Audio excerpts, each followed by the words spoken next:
Hey everyone, welcome to a Thanksgiving edition of Money Talks. I'm your host, Bill Barhites. Okay, we're gonna have a shortish show today, I guess is the right word. I'm gonna give you a few updates on what we're seeing out there because a lot of you have questions as to what's going on. If you have any questions that we didn't address last week, I'd be happy to follow up on them this week. And then we will give you back your Thanksgiving weekend for those of you who are in the US. I hope you had a great holiday with your family. So it's been a busy week in crypto land, as you all know.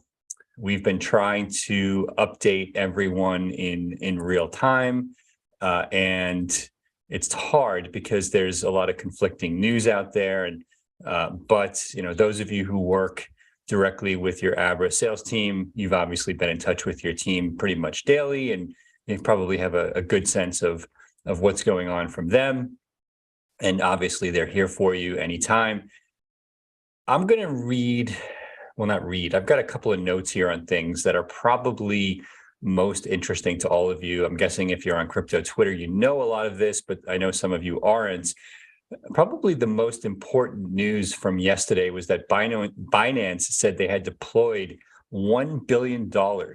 1 billion, right, to keep the crypto industry afloat after the FTX collapse. That's great news because I think for all of the small and mid-sized firms, this represents a very viable backstop. And my understanding is in hearing from CZ yesterday that they're ready to deploy yet another 1 billion, which would top it off at 2 billion. And then some other firms, I think hedge funds, VCs, whatever, have stepped in and are also putting tens of millions to work in this, let's call it backstop fund. And it looks like they're also going after Voyager assets. So interesting developments on the Binance front. And as a partner to Binance, we're very happy to see them step in. Okay.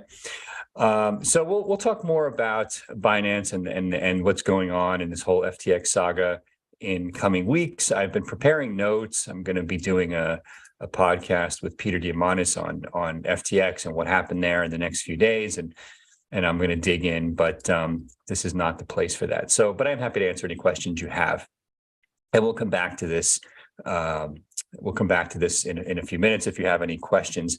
On the Abra front, I mentioned to all of you last week that we have deployed the new version of Abra Trade to everyone. So if you're using Abra, you have the new version of Abra Trade.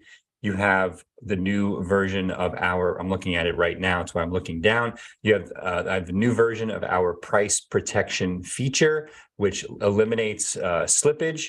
Basically, what happens when you're using other apps to buy and sell and you're not really a trader, they're giving you basically broad slippage. What is slippage? Slippage is the difference between the price you might see on a chart, which is the last price of, like, let's say a second ago, minus whatever you pay, which is going to be a bigger fee. Now, that fee is based upon how much of that crypto you're buying. So in other words, if you buy, let's say, $10,000 worth of Bitcoin, right, you're going to pay a higher slippage fee than if, let's say, you bought $100 worth of Bitcoin, right? Because the number of people selling at any given moment, right, may not match the amount you're buying. And so Abra helps protect you from that slippage by applying a maximum rate and doing the best job it can in the markets to get you the best price possible. And if it can't fill the order within a certain percentage, it only fills the piece that will guarantee you a good price, and then returns the best and returns the rest, and you can simply execute another order, and you will get price slippage for the new order as well. So hopefully that makes sense. Obviously, a ton of you have been asking me online about the status of CPERKS. Let me give you a quick update there. So we've completely, as I said before, migrated off of our old trading system that includes the custody of CPERKS, and CPERKS has been moved to a new custody solution. And we will be turning on deposits and withdrawals for CPERKS in the next few weeks. After that, and so the point there is you'll be able to, if you want to trade, buy, sell CPERKS on Uniswap or another DEX, you'll be able to do that. And then, so that should be, let's say today is November 25th. Let's say 3-4 weeks from now, we'll have withdrawals turned on, and yeah. So you're good to go there probably mid-ish December, and then sometime after that, we'll turn on trading in Abra. It's not a function of turning it on. It's not like it's just sitting there and we can turn it on anytime we want. We actually have development work to do to enable trading inside of Abra, and we have to schedule these things one at a time since it's the same people doing the work. So first we had the new trading system live. Now we have upcoming CPERKS withdrawals, and then we will have, and so that will enable you to trade on Uniswap, for example, and then later on we'll have CPERKS trading inside the app. Okay, so hopefully that all makes sense. If you have any other questions, yeah, all right. So some of you are asking on the accredited investor stuff. We'll come to that when we do a Q&A. All right. So the other news or company that's been in the news this week is obviously Grayscale. There's been a lot of talk. Some of you I know use Grayscale as well as Abra. For those of you who aren't aware, maybe you're outside the US, Grayscale runs the GBTC and ETH securities. These are ways to get exposure to Bitcoin and Ethereum on U.S. stock markets, U.S. stock exchanges, okay? And the holdings are huge. Grayscale is the largest holder of Bitcoin, to my knowledge, with over 600,000 Bitcoin. And there have been a lot of questions, do they actually have the Bitcoin?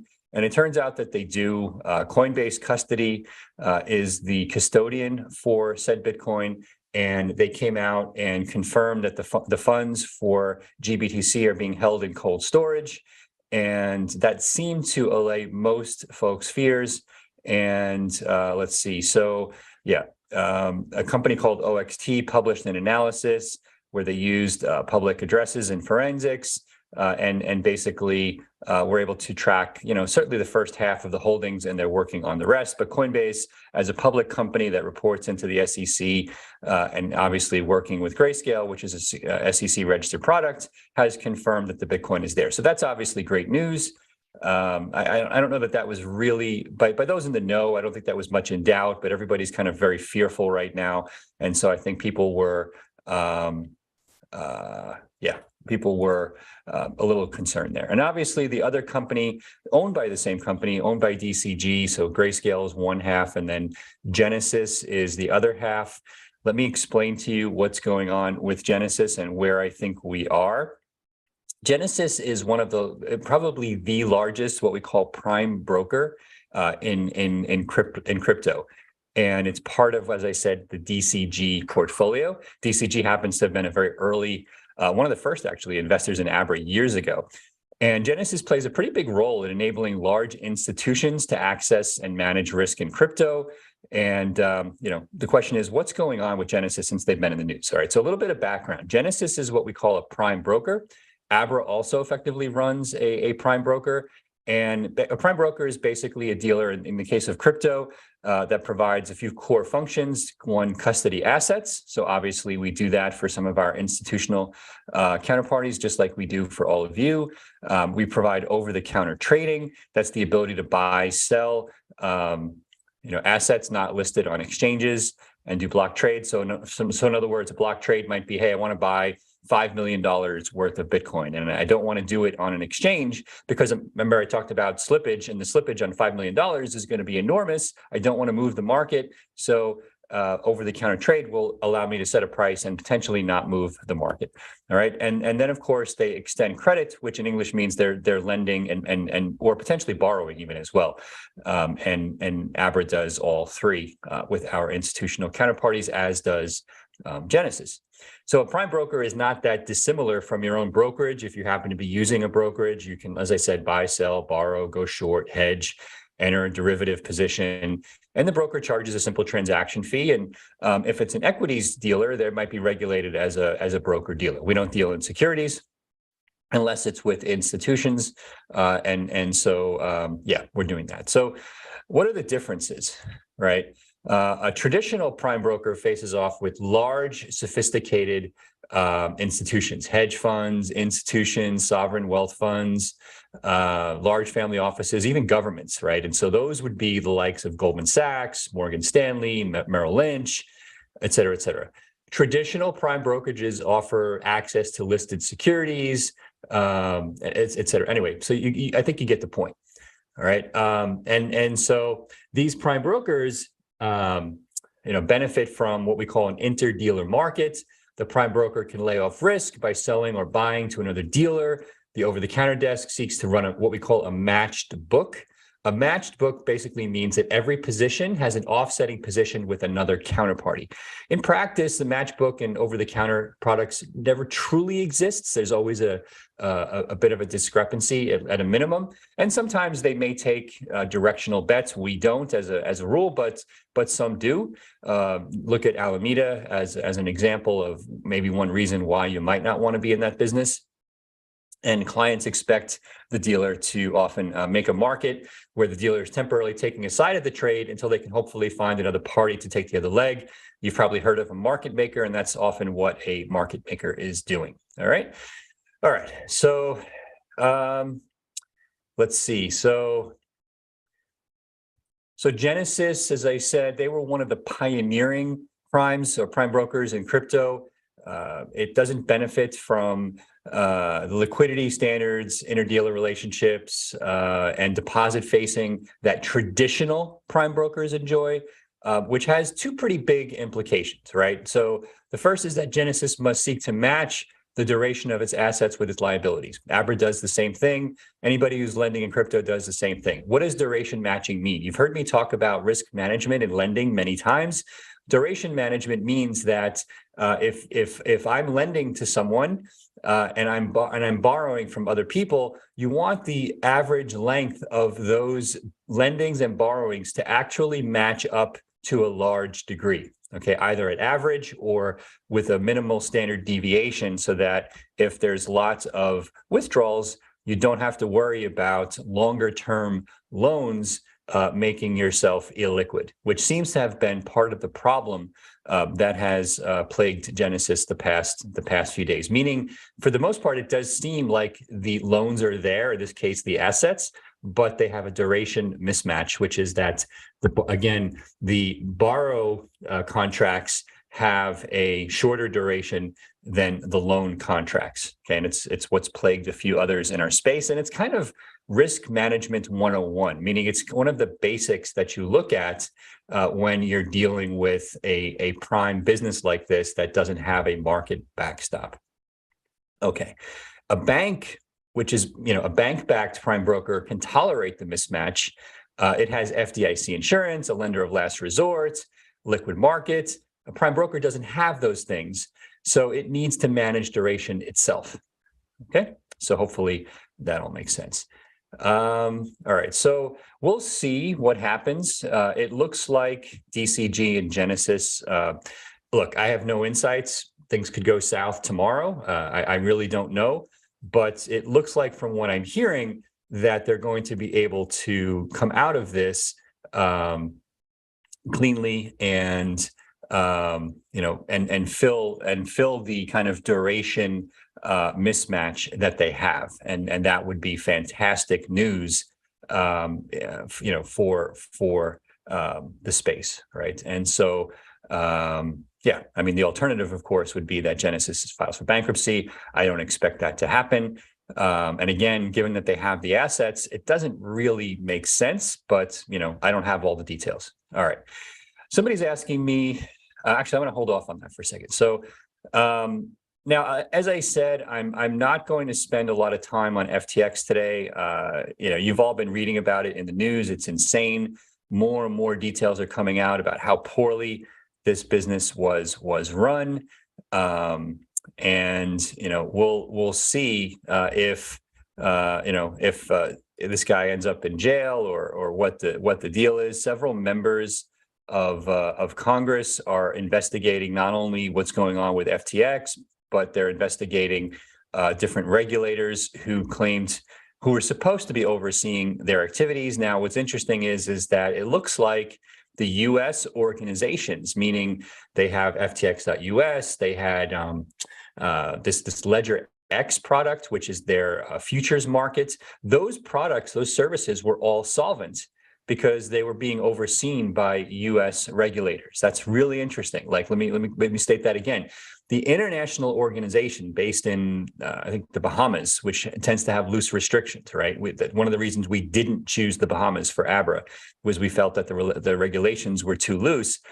That's where they had their problems. The U.S. organizations, specifically FTX US and Ledger X, are actually solvent and have the client funds there, which is exactly what the regulators would have expected to happen. Okay, so take that for what it's worth, but it's a very interesting development. Okay, I do think we're going to hear more about that. This is one of the reasons we've decided to form Abra Bank. We want to send a very clear message that as a custodian of funds that we're committed to 100% reserves. Right. So if you're using Abra Trade, as I've always told you, you have 100% 24/7 access to your funds. There's just that can't not happen. All right. Sorry for the double negative, but it's as simple as that.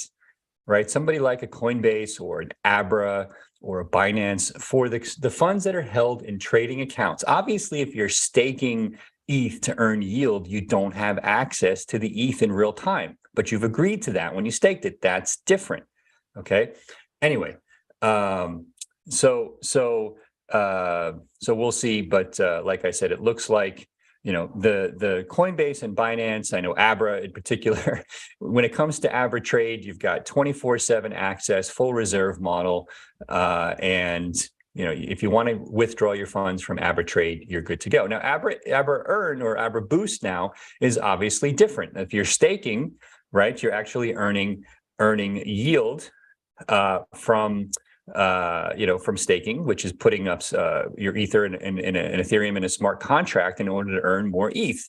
Or in the case of Bitcoin, you may be earning yield through the lending program to earn more Bitcoin. Same with dollars and Tether. I see a question here on Tether. I'll come back to that in a minute. But that's, you know, that means via the terms of service that you've agreed to that you have up to 7-day access to those funds. And so that's totally different, right? Again, trading 100% reserves. If you hear any inkling that a company is not doing that, there's a problem. And a company should never say, we have a liquidity issue with your trading account. That just can't happen. It can't happen unless they're doing something wrong with your money, right? And that's one of the reasons we come on here and remind everyone every week that this is the way this is supposed to work. Okay. Yes, C. White reminded us Ledger X is a different company from Ledger, the cold storage company. Ledger X is a CFTC regulated, I believe, swap execution facility, and they have a couple of other designations within the Commodities Futures Trading Commission in the US. Okay. All right. So I don't really have a lot more to say on Binance or FTX news. I'm happy to take any questions you have on that. You know, maybe you want to hear, actually, you know how bullish I am on Ethereum. I'm seeing some really interesting news on the Ethereum scaling front.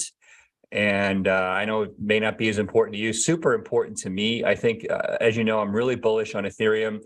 Now the question becomes, all right, we got proof of stake, which is supposed to set us up for sharding and scaling going forward. Well, and also obviously the withdrawals from staked Ethereum. How is this all going to come about? Well, last week we got some pretty interesting news, and yesterday we got some more details.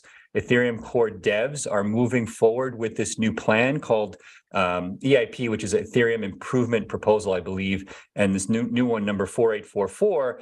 It has this fancy tech term. It's called proto-dank sharding, which sharding basically means creating chunks of data as opposed to a big single huge data stream.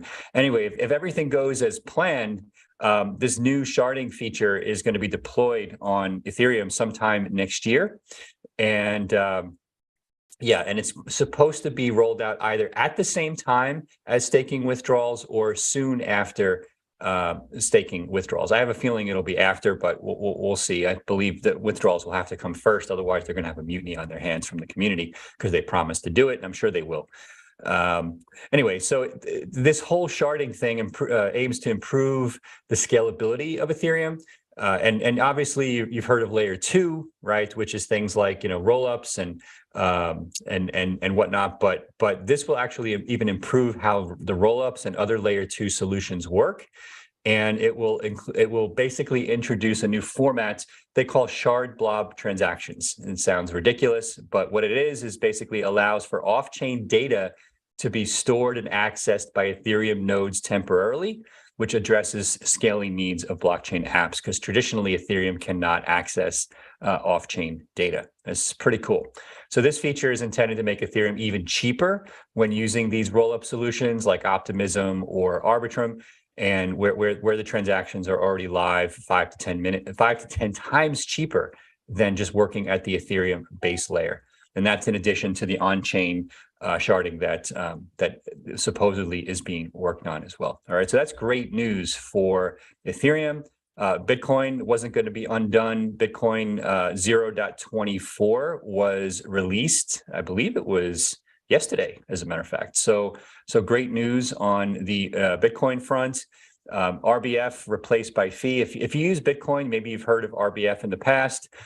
This is becoming a bigger part of Bitcoin now to address issues with, when we get back into the right price scenario where the fees become very high.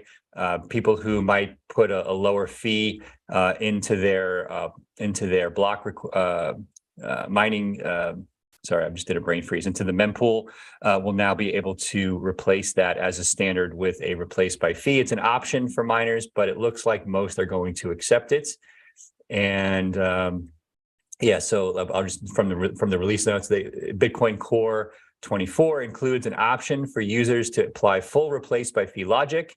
And until now, Bitcoin Core nodes applied the first seen rule, which meant that conflicting transactions wouldn't be accepted in the mempool and forwarded to peers.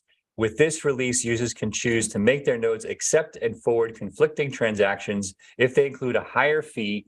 In other words, if you replace the fee, your new transaction should automatically go through, assuming that the fee is acceptable to the network. That's pretty cool. All right. There's other things that are in the upgrade, but it's really interesting in this crazy time of crypto where we are clearly at the bottom of the latest cycle, that the development work, the hard work of bringing crypto to the masses just continues in the background, which is what I love to see. I talk about it all the time. It's the technology that is what has us all here ultimately, and the improvements that it supposedly is going to bring to all of us. And I'm really excited by these upgrades in particular. All right, so I did talk about CPERKS a few minutes ago. So if you're here joining late, you can go back at the beginning of the show, and I gave you some updates on CPERKS withdrawals, the ability to do Uniswap, and then eventually trading inside of Abra.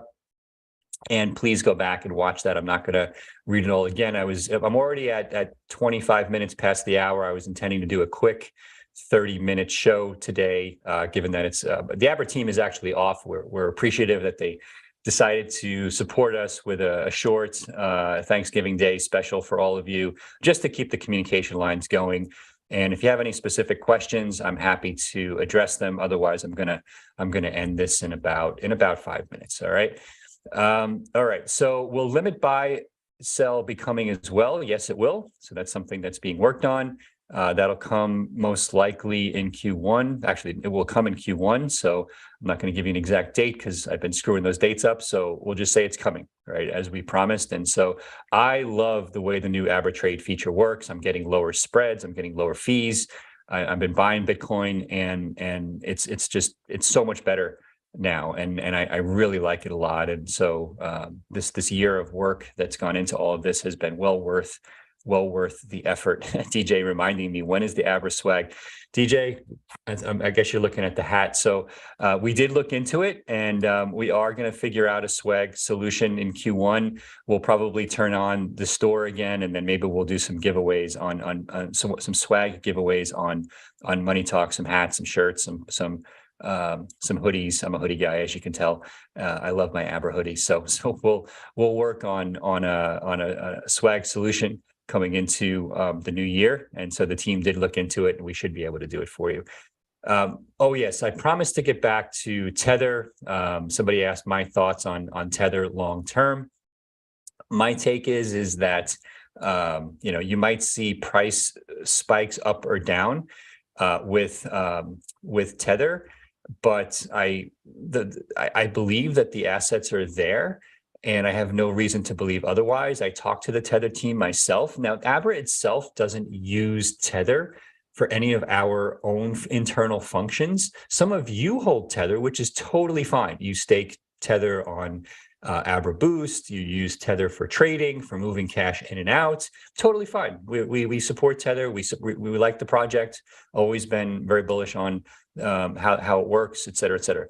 But as a company, we do rely on US-based stablecoins. It's more of a legal issue than necessarily us opining on the viability of Tether per se. So my thought is that I think Tether is a good check on the US-based products, and having at least one large stablecoin based outside the US is probably a good thing for the industry. It keeps us all in check, gives people outside the US comfort that they have other options, and allows us all to continue to use US-based stablecoins if we want to. I'm all about competition. If you want to make things work better, if you want to make things work faster, better, cheaper, smarter, competition is almost always the answer. I can't even give you a quick example of one where competition is not the answer, except maybe, protecting our borders. I don't know, just reaching there, but you get my point. Okay. So yeah, there's Tether. Let's see. Stoked for the future of Abra. Awesome. Thank you. I agree. Nick. Hey, Nick. I see Nick applauding. Thanks, Nick. That seems to have been an issue with FTX. See White. I'm not sure. I see what you're saying. So how is custody and governance managed by Abra and Plutus? So Plutus Financial is our holding company. The DBA, the doing business as, the product is called Abra. Custody is managed. We use a combination of different regulated custodians, Fireblocks, BitGo, Binance, for different parts of our business. And then also a small amount always being held by Abra itself in either cold or warm storage, because we're obviously lending and moving crypto around. All very secure. We've never been hacked at Abra, ever, never. Not even close. And it's one of the reasons, look, I have a kind of an information security and background, and as a kid, and I worked in encryption, and I understand the basics of information security. So I'm kind of one of these CEOs that is probably annoying to my team because I know what questions to ask. But at the same time, I feel like we have a phenomenal, not only a phenomenal team, but we've developed a phenomenal infrastructure for managing security. Okay. And we have a risk management team. You were also asking about governance. So we have a risk management team that looks at all aspects of risk in our portfolio, from security risk to counterparty risk to compliance risk, and make sure that we're doing all the right things that we need to be doing. All right.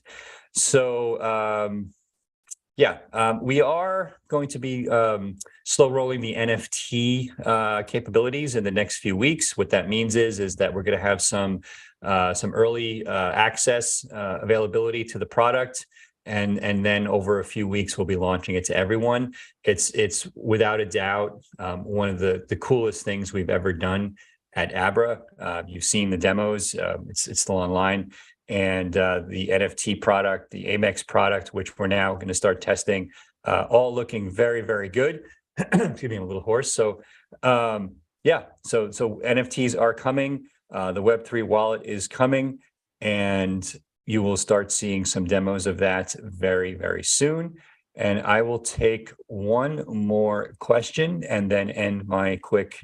These updates go by so fast. I can't believe it's 30 minutes already. I already talked about limit buy sell. Is a portfolio tracker in the future for Abra? Wayne, great question. I think as it relates to your Abra holdings, yes, right? Because we're pretty close today, right? If you're an Abra trade and you click on any one asset, you see your holdings, you see the history of your trades, you see the price charts, and it's pretty cool. I use it every day. I know a lot of you use it every day. I love traveling when I meet people who like, oh yeah, I use Abra and I use it to track the prices. And so we're pretty close to a Abra specific portfolio tracker in terms of what you'd want to see. I think there are a few things that, bells and whistles that you'd probably want to add. But in terms of adding other portfolios from outside of Abra, probably not anytime soon.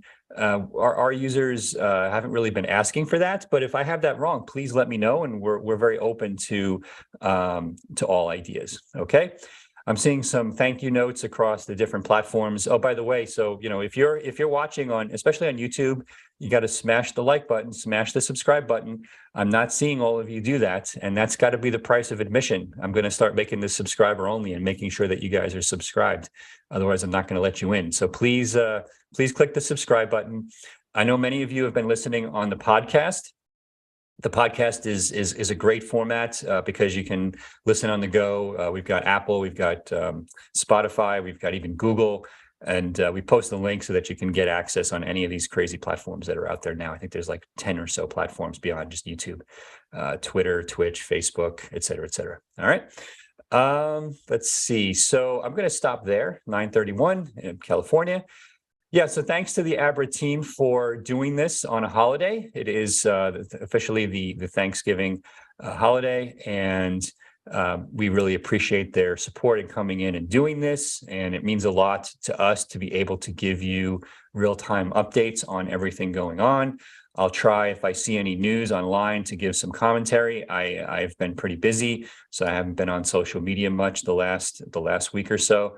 I've obviously some more important things to do. This is way at the top of the list because we want to be opening the lines of communication with all of you on a regular basis. Okay, so with all of that, those of you in the US, hope you have a great ongoing Thanksgiving weekend. Those of you outside the US, we will see you soon, and thanks for your time. Take care, everyone, and see you next week on Money Talks.